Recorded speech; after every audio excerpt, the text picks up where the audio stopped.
Welcome back. Last time we talked about the kind of impact a nuclear bomb versus a hydrogen or a atomic bomb versus a hydrogen bomb has, and so this leads to a kind of anxiety, certainly in the West, of of nuclear conflict. So in the 1950s, there was this sort of movement in the United States to what happens if an atomic bomb goes off. There was a video put out called "Duck and Cover." It's about 10 minutes long. I've got a little clip I'm going to show for you here, and I will post it to our YouTube channel. It gives you an idea of the kind of fear that people had, but also gives you an idea how futile it really is. Because you're basically dead if one of these things goes off. So let me show you just a little clip of this video. I've got it on YouTube. I know it's a little meta here to show a YouTube video on YouTube that I'm recording. But anyway, the sound quality won't be that great, but you get a sense of the pictures. Like I said, I will post this to. Be sure and remember what Bert the Turtle just did, friends, because every one of us must remember to do the same thing. That's what this film is all about. Duck and cover. Paul and Patty know this. No matter where they go or what they do, they always try to remember what to do if the atom bomb explodes right then. It's a bomb, duck and cover. Sundays, holidays, vacation time, we must be ready every day, all the time, to do the right thing if the atomic bomb explodes. Duck and cover. That's the first thing to do. Duck and cover. First, you duck. And then you cover. You duck and cover. Right. Duck and cover. Under the table. It's a bomb. Duck and cover. You did what we all must learn to do. You and you and you and you. Duck and cover. So, what do you think of that? Just given even if you don't know much about the atomic bomb, figuring out what its effects are, that seems really, like I said, futile. You're basically dead. Now, why would you be dead? If a new what we know from Hiroshima, that you had, if you're in the epicenter of the explosion, you're pretty much vaporized. You have cases. I don't have photographs of this because they're pretty graphic, but you have people just disintegrated. They burned almost from the inside out from the radiation. In some cases, it'll imprint your shadow onto the wall, and there are places in Hiroshima where there's like a shadow just imprinted permanently on the floor or on the ground.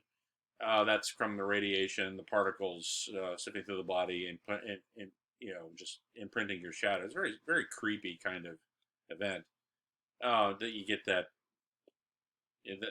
that remnant, that kind of artifact left over from such an explosion. So you're vaporized in the immediate blast.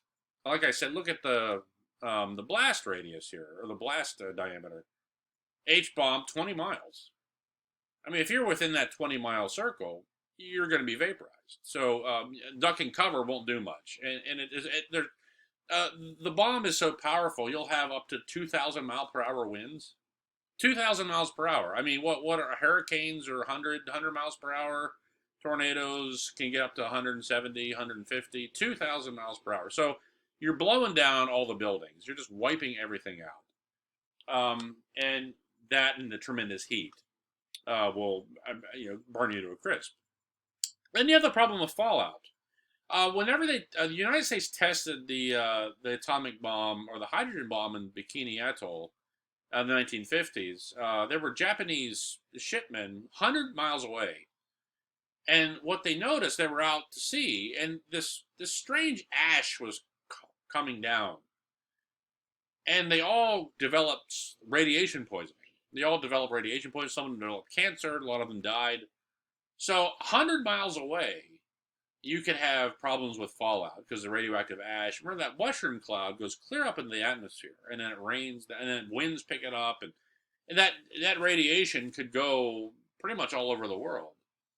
This is why if you had a nuclear war, you would have all kinds of problems. It wouldn't just be like a calculated explosion. The effects of it would be carried globally.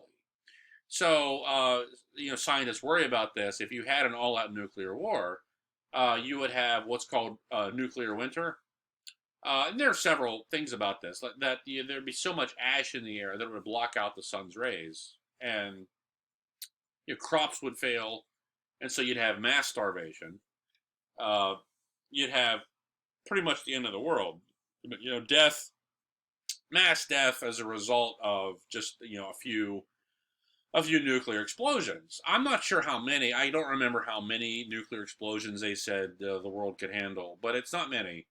And if you had just nuke after nuke after nuke firing on either side, then it wouldn't take long for you to have tremendous side effects. So the fallout, the radiation, and of course something called nuclear winter.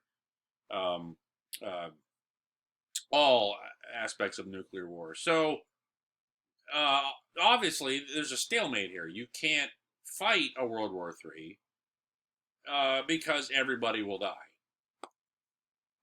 It will destroy the world. So, the Cold War is fought, not like I said, in proxy wars, but also in propaganda wars. So you have the Olympics. The Olympics become kind of a battleground.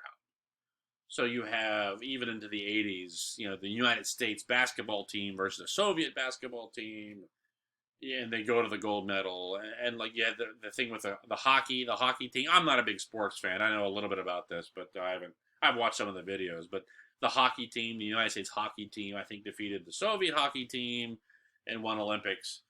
So you have these kind of things play out as political. Sports. Like I said, we've talked. I don't know if we've mentioned this, but like the way that there's rivalries, and sports are a way of dealing with like old sort of city-state rivalries, because like Boston versus New York, or the Yankees versus the Red Sox, something like this. It's like like you can fight it out in sports without fighting it in real life. So it's a way of deflecting anger at the enemy city-state. There are historians that have talked about this, or theorists talked about that sports play this kind of role. The space race, probably the biggest conflict or propaganda war. So, and like what happens is that the U.S. gets the ultimate prize, but the Soviets pretty much beat the U.S. at everything else. So the Soviets send the first satellite into space, the Sputnik. And U.S. scrambles to catch up. The Soviets send the first animal into space. It was a dog. I think the dog died in space. Oxygen ran out or something like this. But it's the first to send an animal into space. And the United States has had to catch up. The Soviets send the first man into space. They do the first spacewalk. All of these things. But the United States gets the gold prize. They get the first man on the moon. In the late 1960s. So the space race. So this send a man to the moon. It's all very hopeful. We can accomplish anything the way it's pitched, but it was really a Cold War conflict. And I had a student ask, why haven't we been back? It's like, well, because the Cold War is over. It's like, it's stupid. I mean, we talk about sending manned missions to Mars, and you've got Elon Musk with SpaceX, sending cars into space. So, I mean, there's interest in doing so, but, it's just, there's, without that competition, there's not a lot of interest in funding it, maybe, government-wise. But I might be wrong on that. We might be sending people, I know we sent the robot to Mars, so there's still interest in this. It's just, but why haven't we been back to the moon? Well, the moon's kind of a done deal. Now it seems like it's Mars. So, will that actually happen? We'll have to wait and see. But this was a result. The going to the moon was a result of Cold War conflict. That's pretty much all I have on the Cold War. The duck and cover video I will post. What do you think about that? I don't know. Maybe your parents maybe remember this. Like I said, I'm old enough to remember not the duck and cover video, but at least the idea of the Soviet Union. And there was some worry about nuclear war in the 80s. I grew up in the rural South, so as the South tends to be, it's like, what's the chances of that happening? It's kind of this kind of live in the religion I was raised with too has these blinders. You kind of walk around in blinders. That's a criticism that somebody might have about it. So it's like you're isolated, you're out in the country. So what are the chances of that happening to you? But I remember the Soviet Union being called, evil, the evil empire. I can recommend a couple good books about the fall of the Soviet Union. We'll talk about the end of the Cold War. It lasted until 1991. It's a good book by David Remnick. He's the editor of the New Yorker. He wrote a book in the 90s called Lenin's Tomb.